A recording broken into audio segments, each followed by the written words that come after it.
Olá, sejam bem-vindos à Semana da PAN. Eu sou o Marcelo Matos e apresento aqui um resumo dinâmico de tudo o que foi destaque na nossa programação. Na segunda-feira, o ministro Paulo Guedes anunciou a injeção de 147 bilhões de reais em medidas para amenizar os impactos econômicos causados pelo coronavírus. Olha, como forma de tentar evitar demissões no país por conta do surto de coronavírus, o governo anunciou ontem um conjunto de medidas que tem como objetivo minimizar os prejuízos que deverão atingir vários setores da economia brasileira. O objetivo também é garantir a manutenção dos empregos. A economia que vai dizer quantos recursos ela precisa de liquidez. O Tesouro está recomprando dívida de um lado, o Banco Central está vendendo dólar do outro lado. Os bancos agora têm linhas de redesconto, tem uma flexibilização no grau de alavancagem para atender a demanda por crédito, porque muitas empresas vão ter problema de capital de giro, vão ter dificuldade de girar. Para tentar garantir um respiro para as empresas nesse momento de redução da atividade comercial, elas poderão adiar por 3 meses o recolhimento do FGTS dos empregados e os microempreendedores do Simples Nacional. Haverá redução de 50% também da contribuição das empresas ao chamado Sistema S. O ministro da Economia, Paulo Guedes, anunciou também a simplificação das exigências para contratações de crédito e a dispensa de documentação para a renegociação de dívidas. O governo promete ainda facilitar a liberação de insumos e matérias-primas industriais importadas antes do desembarque.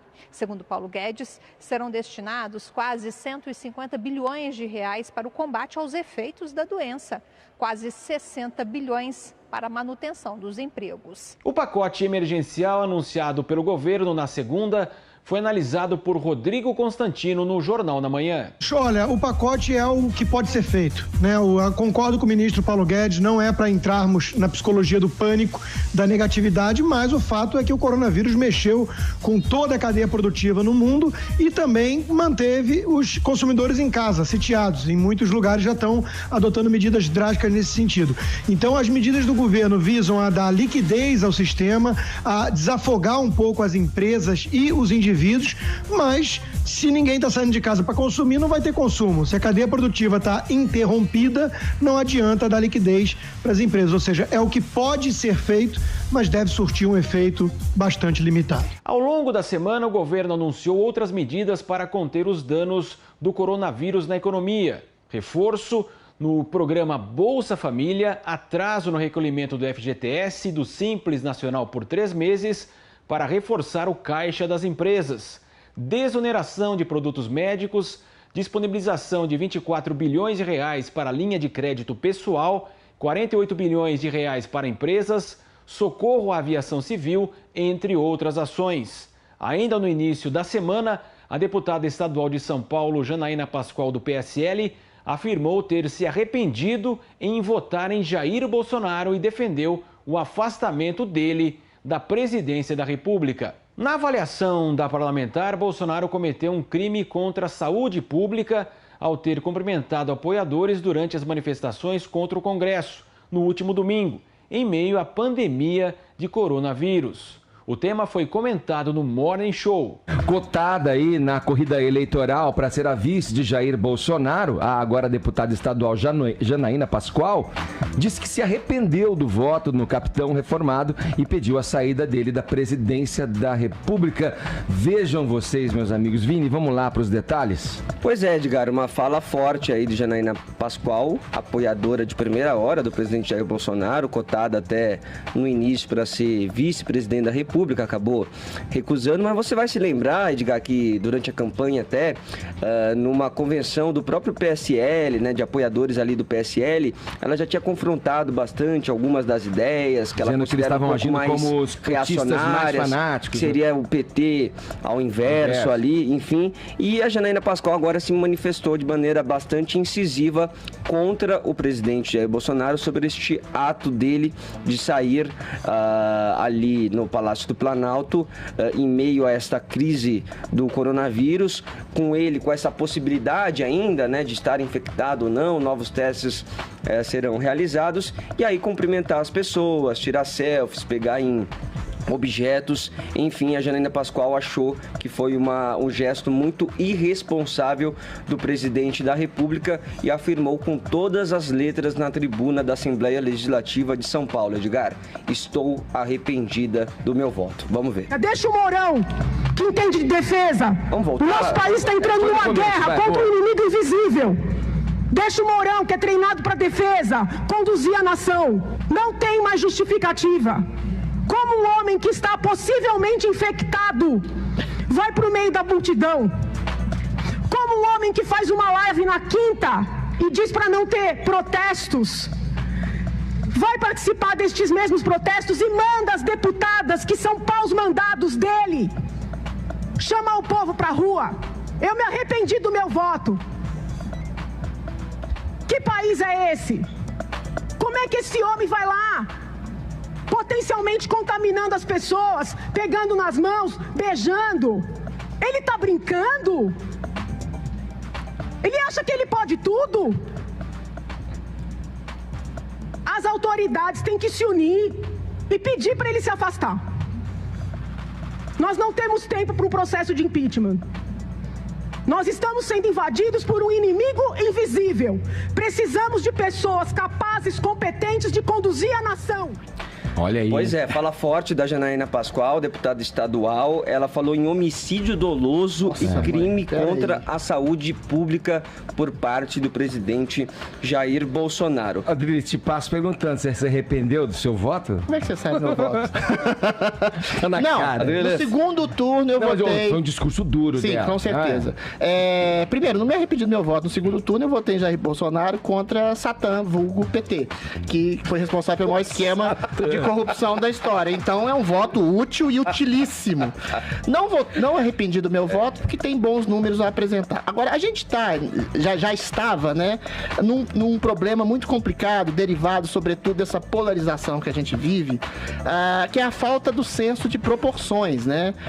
Claro que o Bolsonaro errou em ser um pouquinho irresponsável em relação a tocar os manifestantes, e no meio da manifestação que estava acontecendo, a revelia do pedido dele para que não houvesse, ele disse que foi ao encontro dos populares porque ele seria um servo do povo. Você pode acreditar ou não, achar que é uma teoria da conspiração, enfim, mas foi o que ele disse. Isso não é exatamente, não dá ensejo para que haja um pedido golpista. A reboque dessa coisa, dessa falta de senso de proporções que a gente já vive, de achar que alguém que fala, sei lá, em cabelo ruim tá cometendo crime de racismo, de achar que alguém rouba um beijo de uma mulher, tá cometendo estupro, ou o presidente, por exemplo, fazer um comentário realmente vulgar sobre uma jornalista, tá atacando a imprensa de uma maneira nacional.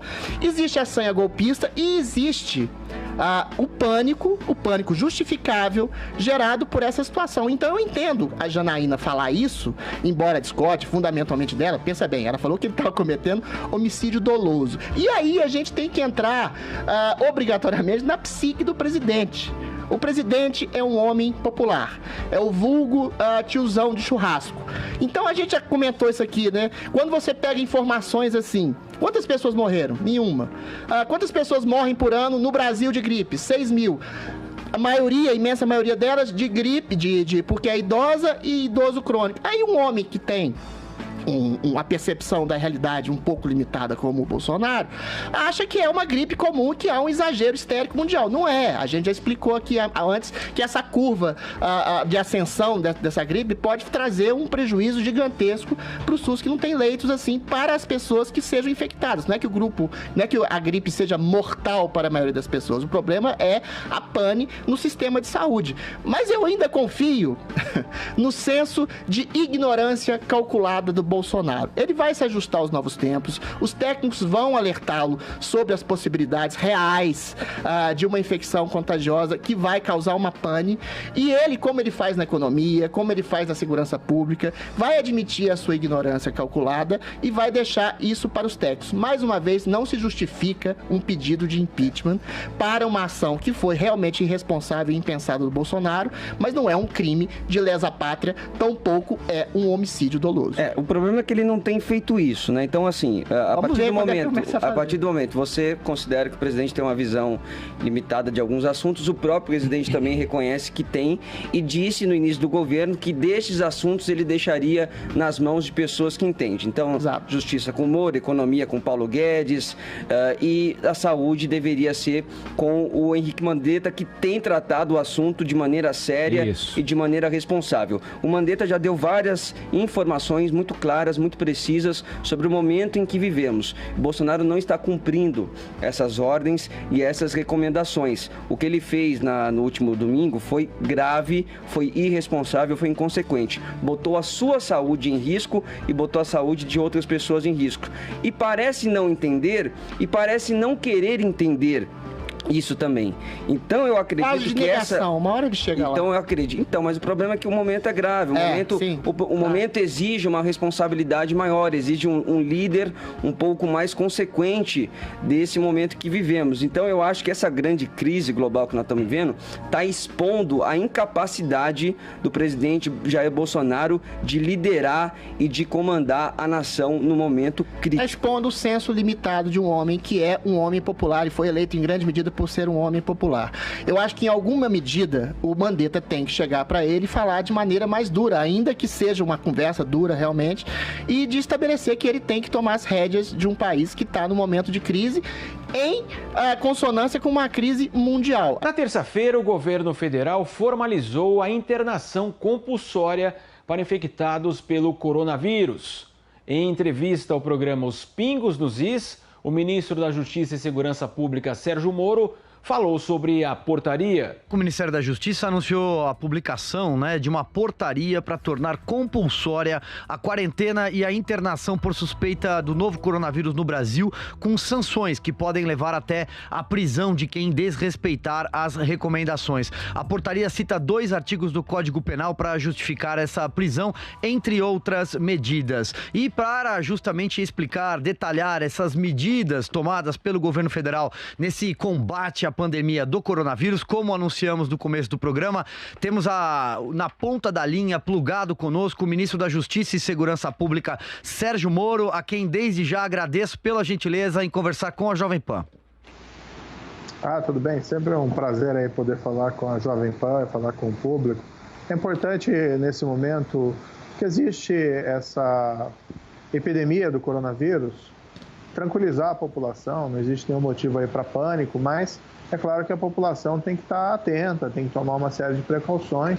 Essa tem sido a orientação do presidente Jair Bolsonaro e essa portaria vem na esteira dessas medidas necessárias para conter a epidemia. Zé Ministro, voltando aqui ao assunto, a portaria que os senhores assinaram, o senhor e o ministro da Saúde, Henrique Mandetta, ela traz novidades na legislação. Eu queria saber de detalhes como sem mandado judicial, o policial pode obrigar alguém a ficar isolado, em quarentena, realizar exames, E também sobre a requisição de bens e serviços, como é que seria? O policial poderia dizer para alguém, olha, seu carro está requisitado para transportar um doente, ou mesmo chegar no hospital e obrigar o atendimento?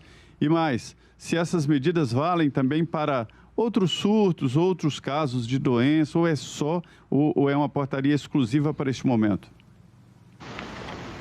Nós vivemos tempos excepcionais.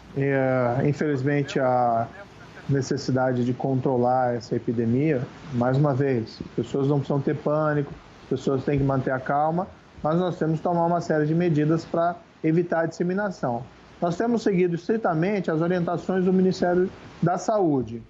O Ministério da Saúde encaminhou um projeto de lei ao Congresso, que foi aprovado em tempo recorde. Congratulações ao Congresso, que é a lei do coronavírus, que estabelece para controle do coronavírus medidas como o isolamento e a quarentena, além dessa requisição de bens e serviços. E a legislação prevê que essas medidas têm que ser cumpridas, evidentemente, e que, não sendo cumpridas, a pessoa que as infringe fica sujeita a uma responsabilização. A portaria que foi ditada agora, conjunta entre o Ministério da Justiça e o Ministério da Saúde, visa apenas estabelecer quais são as consequências do descumprimento. Mas nós estamos propondo isso como uma última medida, porque nós acreditamos que a população brasileira, bem informada, vai seguir as orientações e as recomendações médicas. Então, se tem alguém, por exemplo, que foi detectado o exame positivo e há uma medida de isolamento recomendada pelos médicos, é evidente que essa pessoa não pode sair por aí passeando, porque ela vai estar colocando em risco a saúde de outras pessoas. Então, a pessoa tem que seguir a recomendação médica, ficar em casa, né? Se houver medidas também de quarentena das autoridades sanitárias, isso tem que ser seguido. E eu tenho certeza que a população brasileira vai compreender a necessidade e vai seguir voluntariamente essas medidas. A portaria, no entanto, prevê uma situação, nós temos que saber o que acontece se não for cumprido voluntariamente. E aí nós temos que parar com essa mania no Brasil de achar que qualquer determinação do poder público só é válida quando tem uma ordem judicial.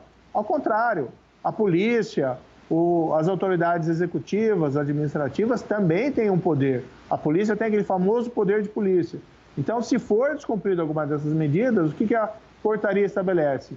Que a polícia pode cumprir elas coercitivamente, por exemplo, a medida de isolamento, levar a pessoa para a sua residência para ela ficar lá isolada, ou levar para a internação hospitalar e ela ficar isolada, ou para cumprir essas medidas de quarentena. É um absurdo achar que nós precisamos ter uma decisão judicial para fazer valer esse tipo de decisão. Nós tivemos um passado isso, a revolta da vacina, que aconteceu no início do século XX, no Rio de Janeiro, em que também medidas de vacinação encontraram resistência por parte da população, ali naquele caso desinformada, e isso foi cumprido coercitivamente. Né? Hoje não vai ter revolta, né? A população brasileira não vai se revoltar para cumprir essas medidas, compreende a população essa necessidade. Agora, naqueles casos menores em que tiver uma resistência, a portaria estabelece de maneira clara, não precisa ter uma ordem judicial, a determinação deve ser cumprida.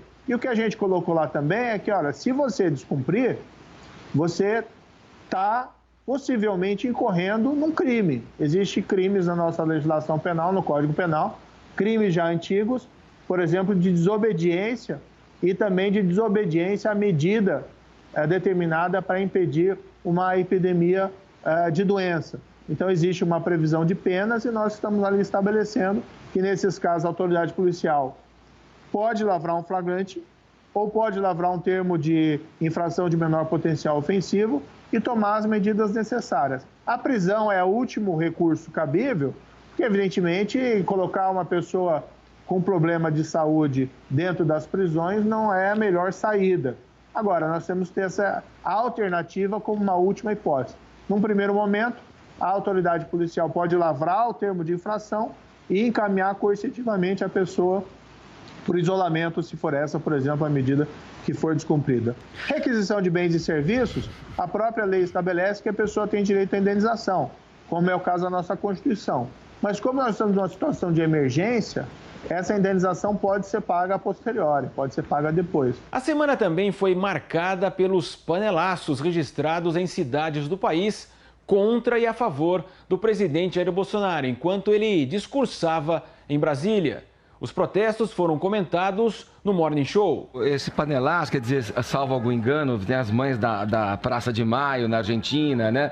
Com as panelas. Isso é uma coisa que mundialmente ficou conhecida a partir dessa manifestação das mães dos desaparecidos, né, durante a ditadura na Argentina. E virou o Brasil acabou... Virou uma maneira de se manifestar, das pessoas se manifestarem. Ainda muito mais adequado em tempos de contenção por conta dessa pandemia, em que todo mundo fica em casa e quer, de alguma forma, fazer valer a sua voz, se manifestar. Pode seguir, eu te interrompi. Mas agora, Edgar, nós tivemos aí uma prática nova. O panelaço a favor.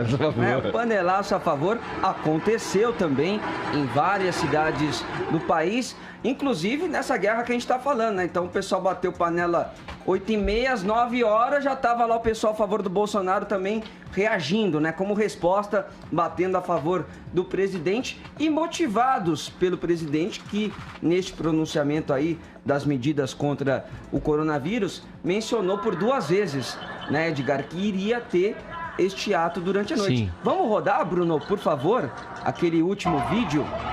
Eu peguei aí este vídeo até da rede social da deputada federal Bia Kicis, porque ela acaba fazendo um compiladão aí de várias cidades que tiveram o panelaço a favor do presidente, né? E como ela coloca ali na legenda também, a favor do presidente pelo Brasil, né? Então, em várias cidades também nós tivemos essas manifestações. Confesso a você, Edgar, que num parâmetro até da região onde eu estava e também pelo que a gente viu nas redes sociais, o panelaço a favor do Bolsonaro aconteceu, mas com pouco menos de força do que o panelaço contra o presidente. Você mensurou os decibéis? Eu não.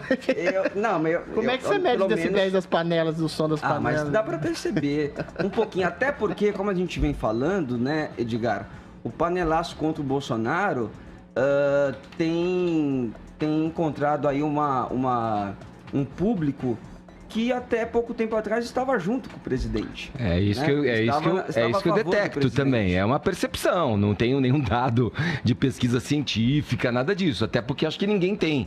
Sim. Mas agora, eu falo isso com base na percepção, aí sim, de pesquisas, de que essa base governista, essa base de apoio ao Bolsonaro, ela vem sendo reduzida a partir das próprias ações e falas do presidente Bolsonaro, radicalizando o discurso, e ela é mais barulhenta.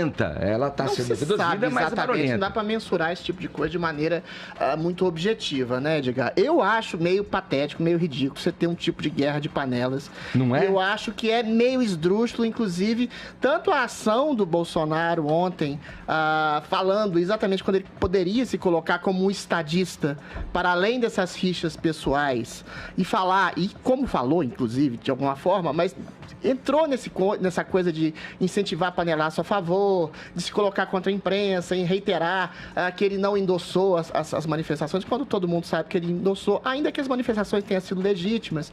Não precisa entrar nesse tipo de picuinha com a imprensa, mas ao mesmo tempo a imprensa entra em picuinha também. A gente teve ontem uma oportunidade única de esclarecimento para a população em relação ao problema do coronavírus, à profilaxia, ao tratamento, aos modos de prevenção, e a imprensa o tempo todo falando das contradições do discurso do presidente, o tempo todo falando da maneira como ele coloca ou deixa de colocar a máscara, as perguntas sempre num tom de pessoal belicoso, parece inclusive que a eleição ainda não terminou.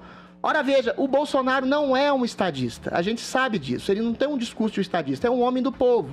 Mas as pessoas têm que achar também que ao lado dele havia 9 técnicos, o Mandetta, que está fazendo um trabalho excepcional. A gente acabou de ver o presidente do Einstein aqui endossando todas as ações do governo. Eu falei ontem aqui, reitero, a gente tem que fazer uma distinção entre a figura popular, pessoal do presidente e a ação efetiva do governo. E não é hora, sinto muito, assim, é legítimo? Não é hora de bater panela. Fora Bolsonaro, baseado em quê?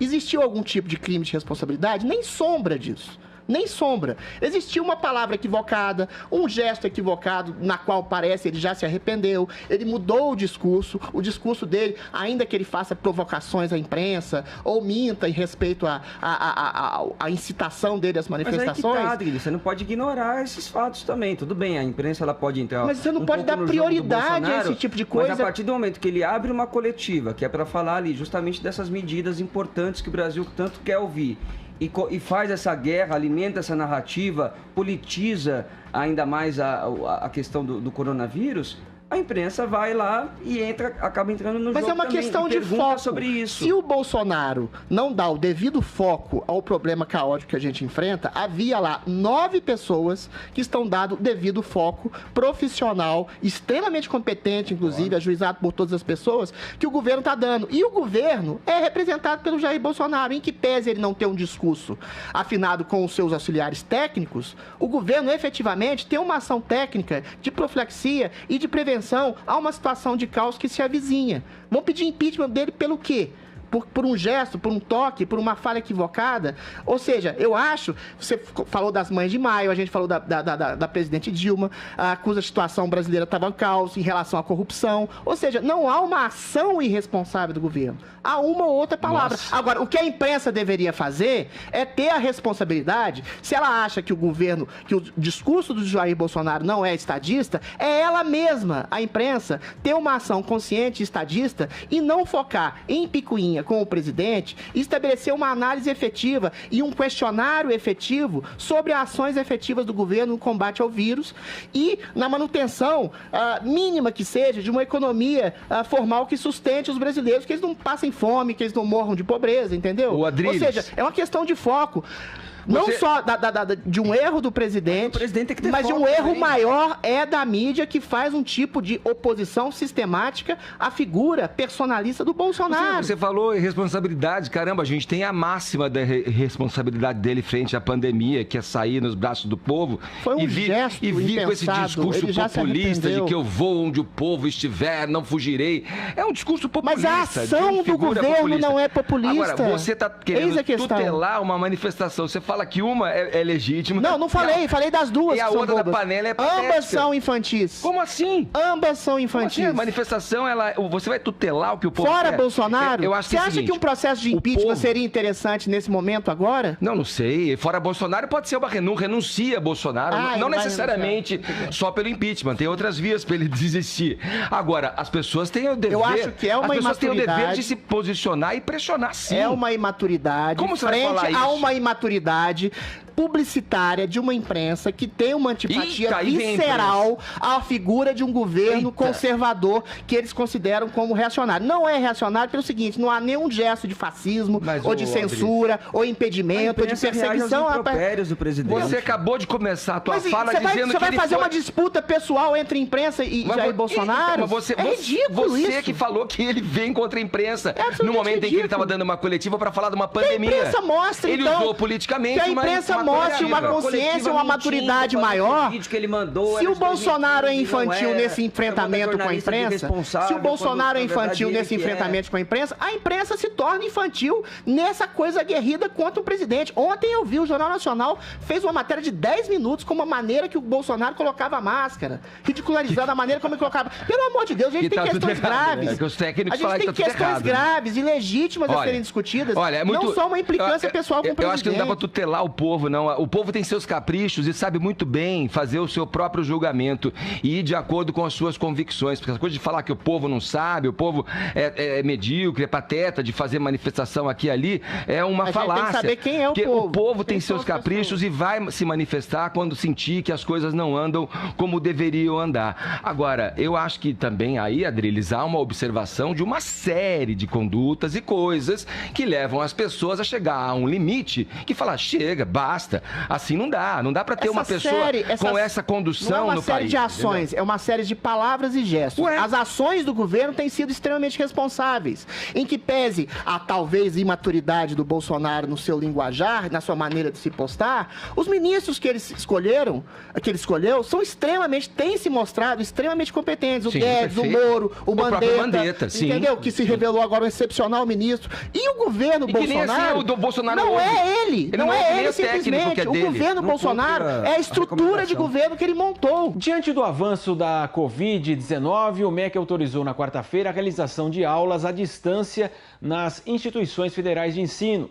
Falando ao Pingos dos Is, o ministro da Educação, Abraham Weintraub, detalhou a medida. Muito bem, o Ministério da Educação, o MEC, autorizou a partir de hoje a substituição de aulas presenciais das instituições federais de ensino por aulas no formato de ensino à distância. Essa medida foi publicada em portaria do Diário Oficial da União, válida por 30 dias ou enquanto, evidentemente, durar a situação da pandemia do novo coronavírus. Quem está conosco aqui plugado em imagens é o ministro da Educação, Abraham Weintraub, que desde já agradeço a gentileza de conversar com os Pingos nos Is, atendendo a Jovem Pan. Ministro, muito boa noite. Gostaria que o senhor explicasse, portanto, essa decisão. Boa noite, Silvio. Boa noite, Augusto. Boa noite, Zé Maria. Prazer falar com vocês. Boa noite, ouvinte. Prazer estar aqui. A decisão é simplesmente diante da crise. Nós vamos dar flexibilidade às condições para que a sociedade consiga atravessar esse período da forma menos dolorosa, menos traumática possível. Então, estamos dando os recursos e as condições para que todo mundo consiga diminuir o risco de contaminação e viabilizar o menor ônus, né? Que os estudantes continuem estudando nesse período. Perfeito. Vou passar então a palavra para o Augusto Nunes e na sequência o Zé Maria Trindade com questionamentos ao ministro. Diga lá, Augusto. Ministro, boa noite, é um prazer falar com o senhor. Eu queria saber se o senhor acha que se precipitaram as escolas particulares que suspenderam as aulas há 15 dias, por exemplo. Eu não vou falar precipitaram ou não, porque é um momento muito delicado que o país está atravessando como nação, e eu acho que diante desse quadro, o mais importante não é acusar, o objetivo aqui é tentar trazer serenidade para o processo.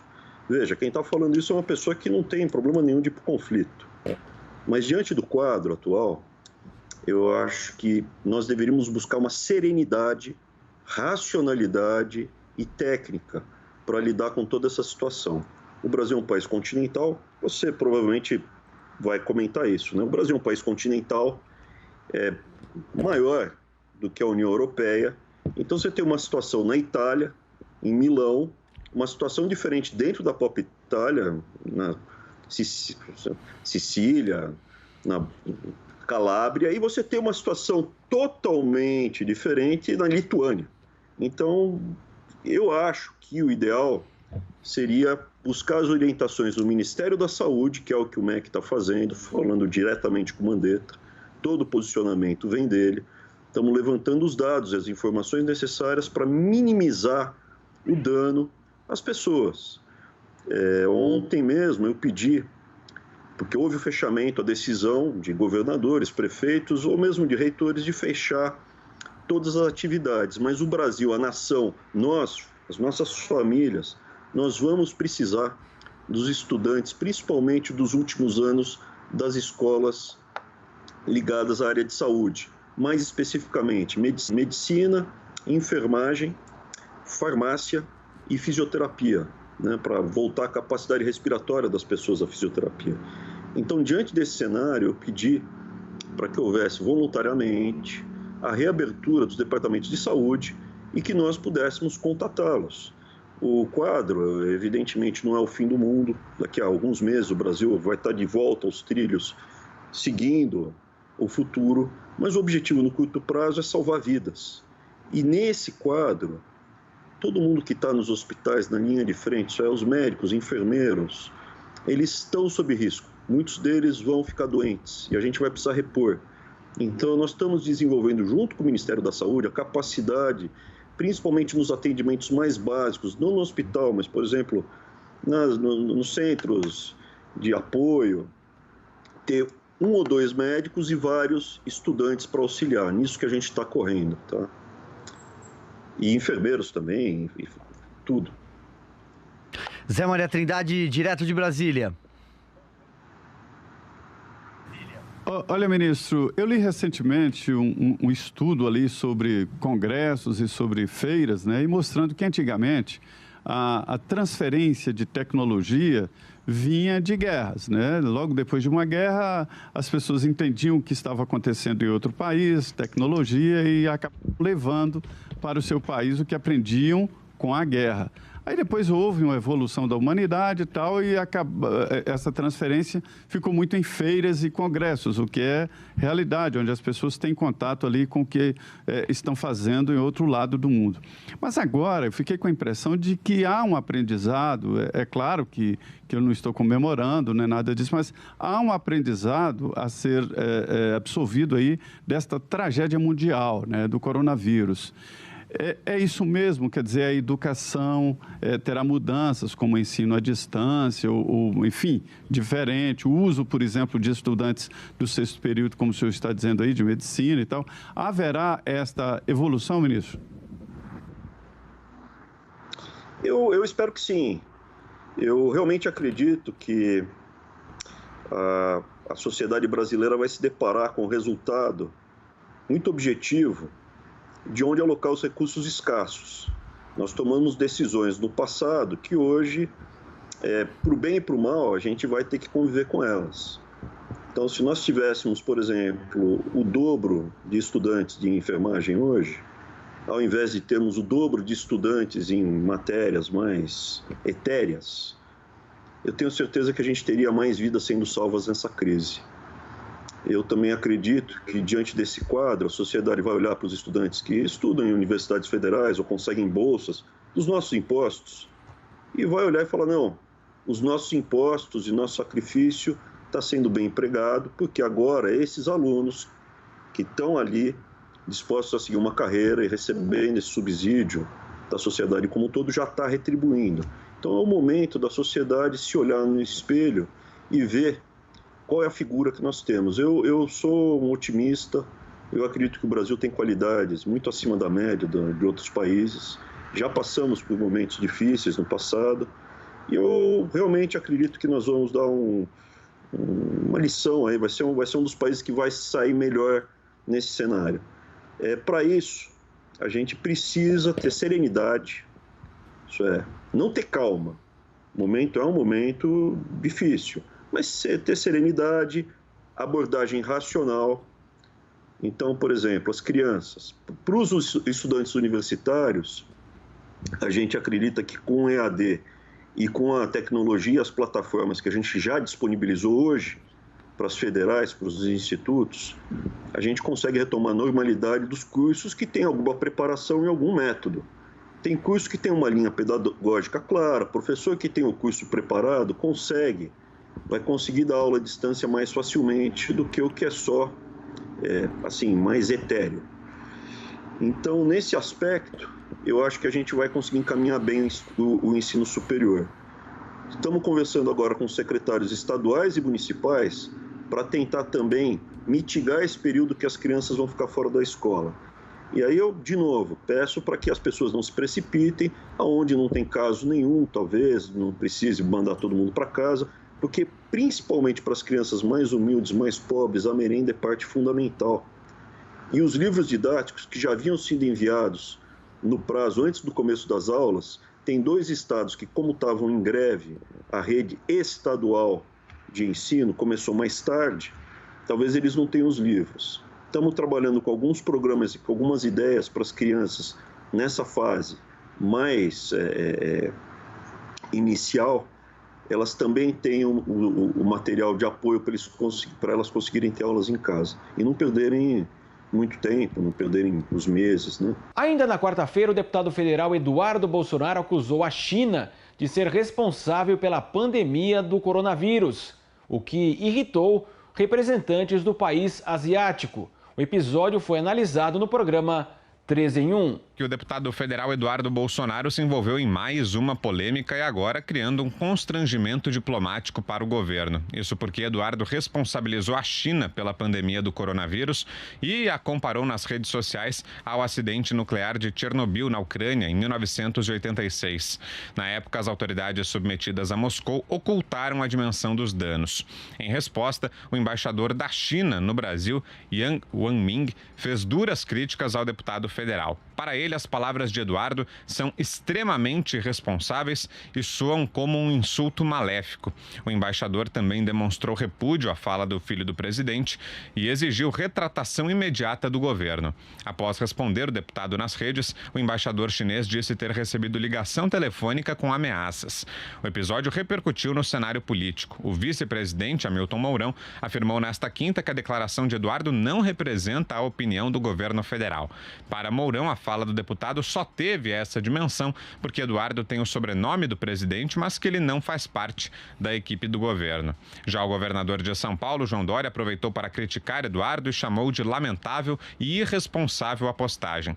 Para acrescentar a polêmica, Eduardo ainda atacou o presidente do Senado, Davi Alcolumbre, nas redes sociais, o culpando por estar infectado pelo novo coronavírus. Agora à tarde, o deputado tentou se retratar da primeira postagem envolvendo a China e disse que nunca teve a intenção de ofender o povo daquele país. Começa com você, Josias, diga aí. O deputado Eduardo Bolsonaro disputa com os irmãos, o Carlos e o Flávio, uma espécie de corrida para mostrar ao pai, Jair, quem é o filho mais genial. E no seu penúltimo esforço, o Eduardo Bolsonaro avaliou que o Brasil tem poucos problemas e achou que seria uma boa ideia adicionar à pandemia do coronavírus, ao risco de recessão econômica, uma briga diplomática com a China, que é o maior parceiro comercial do Brasil. O filho do presidente está culpando a China pela pandemia. Até onde foi possível apurar, esse vírus surgiu na cidade chinesa de Wuhan e no final de dezembro do ano passado, o médico que tentou alertar sobre a gravidade da descoberta foi advertido pelas autoridades locais. Esse médico morreu em fevereiro, contaminado pelo coronavírus, e a ditadura chinesa abriu uma investigação, considerou inapropriado o comportamento das autoridades de Wuhan e diz que vão ser punidos os responsáveis. Fora disso, sabe-se que a China agiu com rigor ali para deter o avanço do coronavírus. No momento, o que é que está marcando o relacionamento entre o Brasil e a China? O ministro da Saúde, o Henrique Mandetta, ele está soltando fogos porque a China se ofereceu para enviar para o Brasil equipamentos que se tornaram muito escassos no resto do mundo. Não tem nem para comprar. Coisas como respiradores artificiais e máscaras.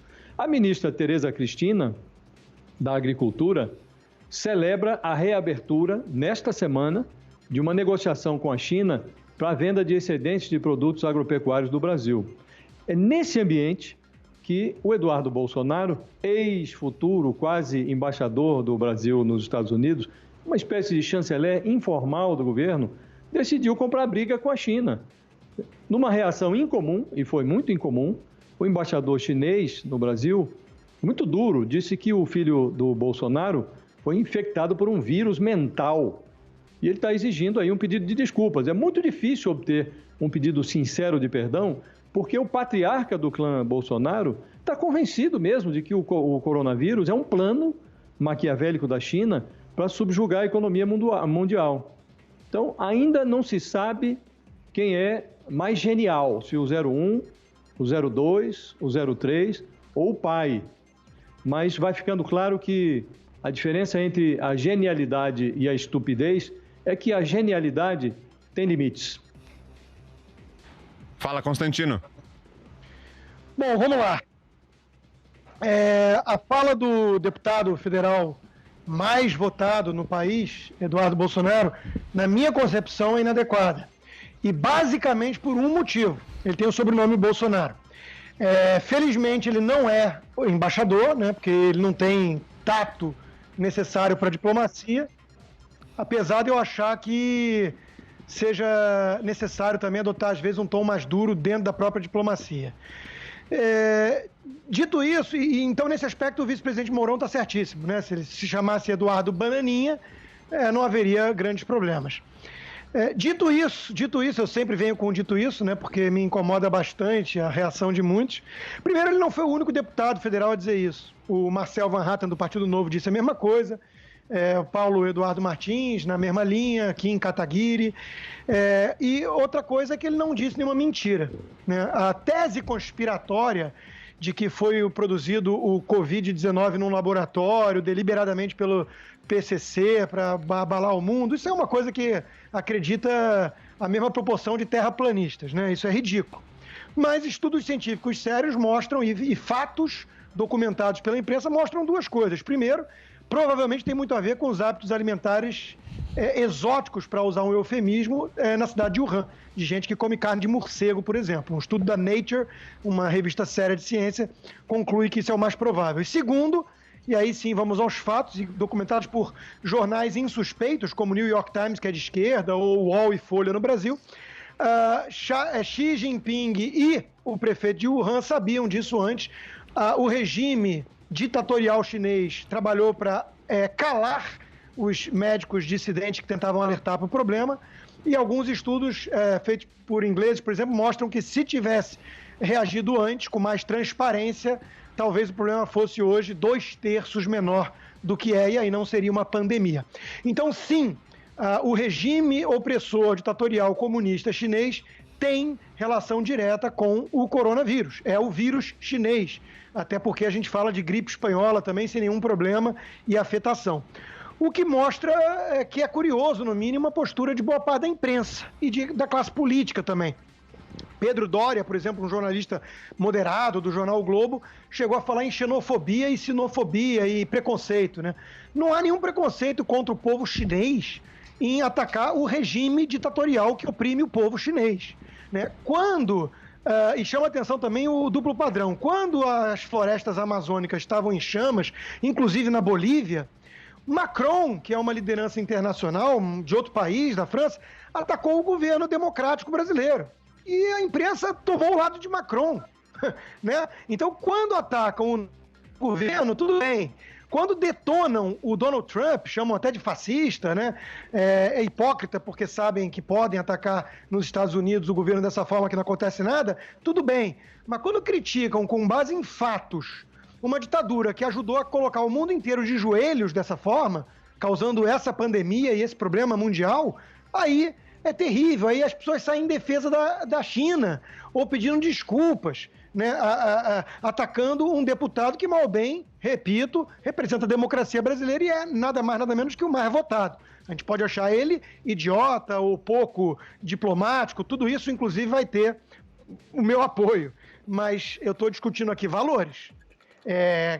Ex-senadores como Cristóvão Buarque vindo falar que é desrespeito à China. Eu já ouvi ele em entrevistas na rádio elogiando o modelo chinês. Isso é desrespeito com a democracia brasileira. Né? Ciro Gomes, falando em cassação do deputado, Ciro Gomes tem no site oficial do PDT parceria com o PCC, o Partido Comunista Chinês, para apoiá-lo no Brasil. Está no site do PDT, não é tese conspiratória. Ele parece o quê? Um agente da ditadura chinesa, querendo caçar um deputado eleito, o mais votado, repito, pela terceira vez. New York Times, que é um jornal, de novo, insuspeito por ser de esquerda, tem uma reportagem mostrando a China bancando uma guerra ideológica de propaganda na mídia, para tomarem o partido da China. A China tem muito dinheiro. Faziam isso na época do Império Soviético também. Compravam com o ouro de Moscou apoio em Hollywood e na imprensa. Fazem isso até hoje.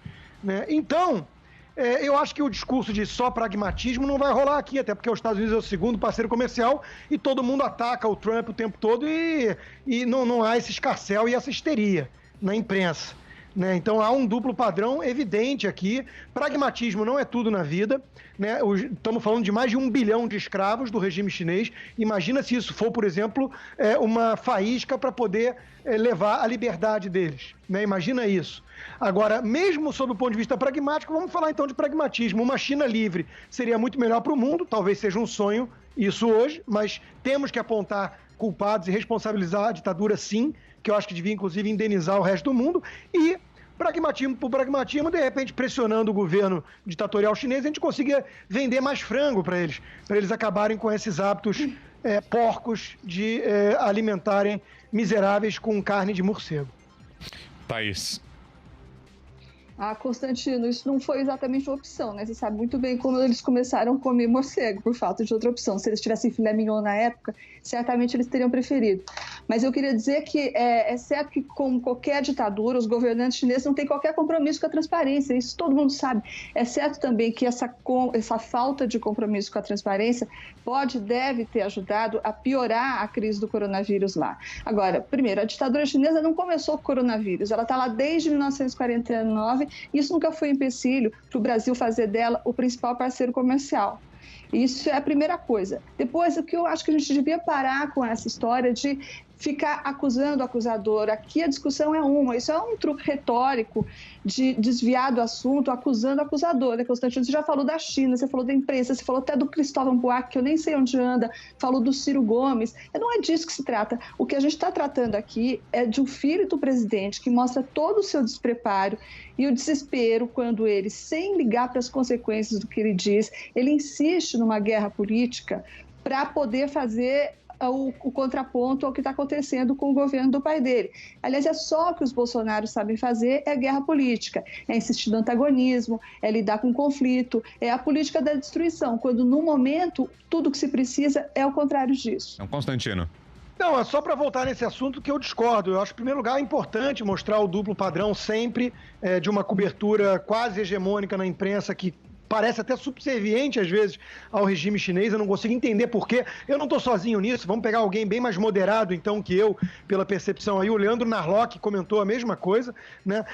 Além disso, me causa espécie, sim, essa história de que, de novo, quando o Macron ataca o governo brasileiro, boa parte da turma lado do Macron, aí não é um atentado contra a nossa democracia, aí não ameaça as relações comerciais, aí é uma crítica sincera e o governo Bolsonaro é que está errado. É que ele é que tem que ficar atento a não perder comércio por causa da questão climática, que a gente sabe que é usada como pretexto por oportunistas como Macron e Greta da vida. Né? Então, aí há toda uma preocupação com o que dizem lá fora do nosso governo. E quando um deputado federal, que temos num país de liberdade de expressão, se manifesta falando de fatos em relação à China, o mundo vem abaixo. É difícil entender para mim o que está em jogo aqui. É só pragmatismo mesmo? Porque parece às vezes que há mais do que isso. Eu fico perplexo com certas posturas. Né? Eu acho que a China tem que ser responsabilizada pelo que está acontecendo. Nós não podemos nos calar numa hora dessas. Nós não podemos ser cúmplices por omissão ou covardia, ou medo de melindrar a ditadura. Olha o que eles fizeram com o mundo, com essa falta de transparência e com essa repressão a médicos e jornalistas. Aliás, o tom do embaixador chinês no seu tweet foi absolutamente inadequado e isso merece ser execrado. Quem é ele para falar dessa forma? Ele está usando a rede social livre, que foi criada num país livre, que é os Estados Unidos, num país que tem democracia, que é o Brasil, e que se fosse no país dele mesmo não poderia, porque lá não tem liberdade de imprensa, lá você não pode fazer isso. Então eu acho que a gente tem que, nessa hora, trazer à tona os valores que estão em disputa aqui. A guerra cultural, a guerra ideológica que vocês e tantos na imprensa adoram diminuir, é algo da maior importância. Eu não consigo entender por que isso não tem relevância. Por que só o pragmatismo e não melindrar um parceiro comercial é importante. Veja, quando o Lula era presidente, ele abraçou, era amigo do Ahmadinejad, que chamava os Estados Unidos de Império do Mal, de grande Satã. E será que a imprensa veio abaixo para falar que o Lula não podia fazer isso porque podia afetar um maior parceiro comercial que temos? Isso não existe. A guerra ideológica é parte da política. Então eu condeno o deputado Bolsonaro por um único fator. Ele não é diplomata e ele não é do governo. Mas ele tem sobrenome Bolsonaro. Ele não deveria ter falado o que falou. Ele não deveria. Ele causou um problema extra. Concordamos com isso. Mas eu estou usando isso como gancho, sim, para chamar atenção para um monte de outras coisas na minha análise, que eu considero absolutamente pertinentes. Absolutamente pertinentes. O que ele trouxe à tona é importante, é certo. A China, o regime chinês, é causador desse problema. E eu acho que o mundo inteiro devia estar usando esse momento para chamar a atenção disso. Até porque tem um monte de gente que investiu na China e está agora aí pagando um preço alto por isso. O Bolsonaro, na minha opinião, devia anunciar isenção de tributo federal por 30 anos para quem trouxer a fábrica multinacional para o Brasil. Fala, Josias. O problema aqui não é de liberdade de expressão, né? O problema que a gente está discutindo é a dificuldade do Eduardo Bolsonaro de se expressar. Constantino menciona o caso da França. Por esse padrão, o Constantino deveria elogiar a China, porque nessa ocasião em que o presidente Bolsonaro estava em conflito com a França, e não só com a França, mas também com a Noruega e com a Alemanha, fazendo com que o governo perdesse bilhões de reais de um programa de suporte na área ambiental controlado pelo governo brasileiro sob os cuidados do BNDES. Nessa época, a China se posicionou a favor do Brasil. Então, por esse padrão, o Constantino deveria estar elogiando agora aqui a China. Então, é um desrespeito não com a racionalidade apenas, mas é um desrespeito com o interesse nacional, esse tipo de manifestação do Eduardo Bolsonaro. O Brasil está às portas de uma recessão. Então, é sim uma grande irresponsabilidade comprar briga com o principal parceiro comercial do país. Nós precisaríamos agora estar azeitando negócios, não comprando briga. Esse negócio de guerra ideológica, a essa altura dos acontecimentos, quando o povo brasileiro está submetido a uma pandemia, cujos efeitos ainda são incertos, e a perspectiva de recessão. Então, vamos brigar agora ideologicamente? E o interesse nacional, e o interesse da sociedade brasileira, e a racionalidade. Então, briga ideológica pode ser muito interessante para movimentar redes sociais. Para o país não serve em nada. Thaís. Josias falou tudo o que eu queria dizer. A guerra ideológica é uma discussão política muito pertinente, como diz o Constantino. Ela só passa a ser um problema quando ela é colocada acima de todas as outras discussões, seja ela de educação, de cultura, de política sanitária, seja ela o interesse nacional. Os Bolsonaro colocam a guerra ideológica acima de qualquer discussão, inclusive acima do interesse nacional, como provou o deputado Eduardo Bolsonaro. Constantino. Olha, eu imagino meus colegas endossando a postura de Chamberlain na época que tentou fazer acordo com Hitler. O discurso pragmático ia levar a isso, né? Um importante parceiro comercial. Aí não, né, Constantino? Aí é apelação, né? Vai chamar a gente de nazista agora, não? Não, né? Não, eu não estou chamando de nazista. Eu estou dizendo que endossariam um discurso... o Chamberlain não era nazista. Eu estou dizendo que endossariam um discurso... Se você for enveredar por esse caminho, é melhor a gente mudar de assunto. Não, de pragmático. Por que não pode ser pragmático com um nazista, mas pode com um comunista? Eu queria entender a diferença. Você pode me explicar? Eu estou sendo pragmático com o interesse do povo brasileiro, não com comunista. E o interesse do povo brasileiro não é talvez evitar um novo Covid-20? Não é evitar talvez que um regime chinês faça o que está fazendo com o mundo? Tá bem, em primeiro lugar, eu não acho que pragmatismo é tudo, José. Vamos brigar com a China, isso ajuda bem o país. Então, de novo, onde está errada a minha analogia de que uma postura com o nazismo do Hitler seria igual? Constantino, você acabou de falar na Lady Godwin. Você acabou de perder a discussão. Falou em Hitler, perdeu a discussão. Lady Godwin, vai, vamos mudar de assunto, concordo com o Josias, agora está demais. Então, tá bom. Então, o nazismo é diferente do comunismo, eu entendi. Então, tem ditadura que a gente tem que ser pragmático e tem ditadura que a gente pode usar a ideologia, entendi. Tá? Por mim, está encerrado. Em meio à polêmica, o ministro das Relações Exteriores, Ernesto Araújo, afirmou que as críticas de Eduardo Bolsonaro não refletem a posição do governo brasileiro. O chanceler também criticou o posicionamento da embaixada chinesa, que, segundo ele, ofendeu o deputado federal Eduardo Bolsonaro. Após o pronunciamento, a embaixada chinesa rebateu Ernesto Araújo. A embaixada chinesa emitiu um comunicado afirmando não aceitar o posicionamento do ministro das Relações Exteriores sobre a publicação de Eduardo Bolsonaro e reiterou que aguarda um pedido de desculpas do deputado. Ernesto Araújo fez uma publicação esclarecendo que a fala do filho do presidente não reflete o pensamento do governo. No entanto, ele classificou como desproporcional a atitude do embaixador da China. Araújo ainda afirmou que aguarda uma retratação por parte do país asiático. Yang Yanming, embaixador da China no Brasil, disse que a mensagem postada por Eduardo Bolsonaro ofende o povo chinês e não condiz com a relação amistosa entre os dois países. O chanceler chinês disse ainda que o parlamentar contraiu um vírus mental em Miami. Nesta quarta-feira, o deputado estadual publicou no Twitter uma mensagem culpando o governo da China pela pandemia de coronavírus. Após a postagem, o embaixador do país asiático exigiu uma retratação por parte das autoridades brasileiras. No mesmo dia, o presidente da Câmara, Rodrigo Maia, pediu desculpas em nome da casa e pontuou que o comportamento de Eduardo Bolsonaro não condiz com a importância da parceria estratégica Brasil-China. Na quinta-feira, o presidente do Senado, Davi Alcolumbre, emitiu uma nota se retratando com o país. O vice-presidente da República, Hamilton Mourão, também se manifestou sobre a situação. Ele assegurou que não há motivo para estresse, pois a fala do deputado estadual não reflete o pensamento do governo.